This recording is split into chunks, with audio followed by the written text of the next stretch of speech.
안녕하십니까. 서초동 사랑꾼 최한결의 변호사입니다. 명재법률 팀장입니다. 네, 많은 분들이 질문 주시는 게 나 남편이랑 이혼하고 싶은데 상간제 소송을 먼저 해야 되나 이혼 소송을 먼저 해야 되나 이런 말씀을 많이 주시거든요. 네.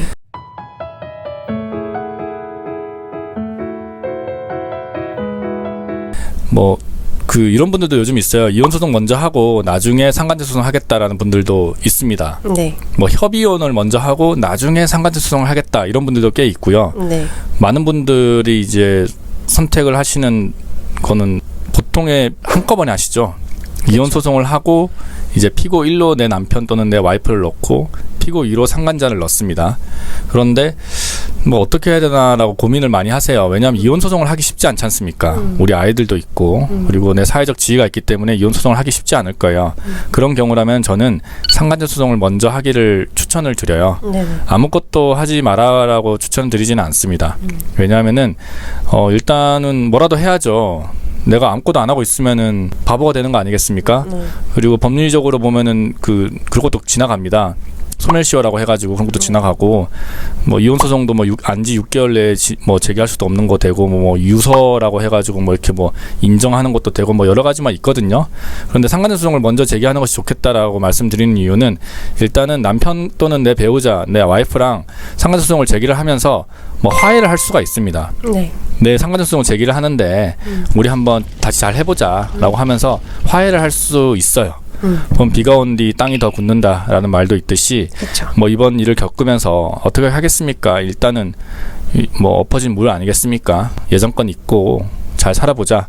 대신에 야 너 좀 협조 좀 해봐. 증거 좀 줘봐. 이러면 좀 주고 이렇게 할 거 아닙니까? 그러다 보면 좀 서로 좋아해질 수도 있고 또 우리 애들 좀 잘 키워보자 이러면 또 으쌰으쌰 해가지고 좀 더 단단해질 수도 있으니까 상간제 소송을 먼저 하면서 이렇게 좀 좋게 되는 분들 많이 봤잖아요, 저희가. 그쵸. 많이 봤으니까 이렇게 한번 먼저 제기해보는 것도 좋겠다라고 말씀드리고 싶고, 위자료 액수도 어떻게 보면은 나중에 이혼 소송을 결국에 할 때 결과적으로 봤을 때 좀 더 커질 수도 있어요. 왜냐하면 내가 지금 소송 제기하는 게 공동 불법행위잖아요. 3천만 원을 목표로 받는 거지 않습니까? 내 남편과 상간자의 공동 불법행위이기 때문에 3천만 원을 목표로 받아 3천만 원을 받는다라고 가정을 해봐요.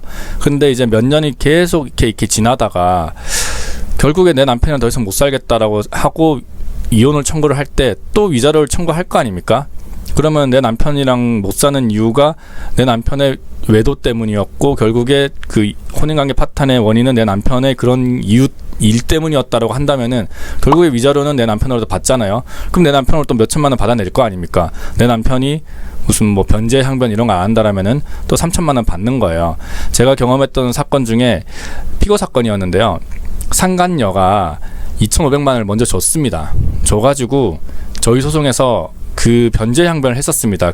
이제 판결문을 얘기를 하면서 그랬는데 그쪽에서는 위자료 5천 청구했거든요. 변제 항변 막 하니까 2,500만 원 내니까 저희는 사실 한 500만 원 또는 한 1,000만 원 이 정도 될 줄 알았는데 정확히 2,000만 원 또 나오더라고요. 위자료로. 그러면 둘이 더하면 4,500만 원의 위자료가 나왔다는 거 아니겠습니까? 예전에도 2,500만 원 받았고 이번에도 이혼 소송에서 2천만 원 받았다는 거니까 전체적으로 봤을 때 위자료 액수도 더 커질 수도 있다. 물론 집행 과정에서 어떻게 될지 모르겠어요. 집행관이 너 이미 2천만 원, 2,500만 원 받았으니까 2천만 원은 못 받는다. 이렇게 얘기할 수도 있는데 그건 집행의 영역이기 때문에 잘 모르겠어요. 그런데 일단은 결과적으로 봤을 때 2,500만 원, 2천만 원 총 4,500만 원을 받았던 게 이번 사건이었거든요. 그래서 미리 상간제 소송을 거는 게 결과적으로 봤을 때 위자료 액수가 더 커질 수도 있다라고 말씀드리고 싶고 또 이거 있어요.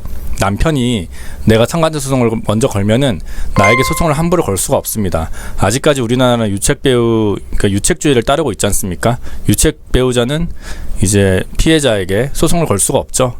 바람핀 사람이 바람 안 핀 사람에게 소송을 걸 수가 없기 때문에 이혼 소송을 함부로 할 수 없다라는 점을 좀 잘 이용을 할 수가 있어요. 그래서 상간제 소송을 먼저 합니다. 그리고 재산 분할할 때도 이제 몇 년을 끌잖아요. 네. 이제 나중에 내가 이제 더 이상 못 참겠다라고 이혼 소송을 하면은 이제 보통 이제 남편이 바람핀다라고 쳤을 때 이제 남편의 집 명의를 가지고 있다라고 또 가정을 할 때 요즘 다 그런 건 아닙니다. 네. 그럴 때 이제 집값이 좀 상승해져 있어요. 집값이 또 오른다고 상승을 할 때 이것도 다 가정이긴 한데 또 뒤늦게 이혼을 한다라고 가정을 할 때 나중에 이제 10억이 돼 있던 집값이 나중에 20억이 돼 있으니까 늦게 이혼하는 것이 지금 경제력이 없는 와이프들한테 유리하다라는 점 말씀드리고 싶고, 그리고 뭐 상간소송을 먼저 해서 확실한 어떤 판결문이 하나 있으면은 나중에 이혼 소송을 할 때 굉장히 유리합니다. 그리고 협의 이혼할 때도 굉장히 유리하죠. 그냥 사람이 양심이라는 게 있기 때문에 내가 어떤 좀 바보 같은 짓을 했고 좀 불미스러운 짓을 했다라는 어떤 판결문이 하나 있으면은 좀 미안하거든요. 사람이 미안하면은 어떤 협상을 할 때도 좀 이렇게 고개를 숙이고 들어오기 마련이니까요.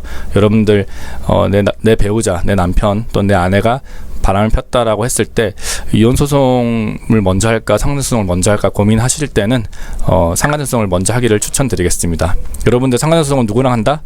서천동 사랑꾼 최한결 변호사랑이랑 하면 됩니다. 여러분들 궁금한 거 있으면 저에게 언제든지 연락을 주시면 감사하겠습니다. 지금까지 서천동 사랑꾼 최한결 변호사였습니다. 명재법률 팀장이었습니다. 네, 감사합니다. 감사합니다.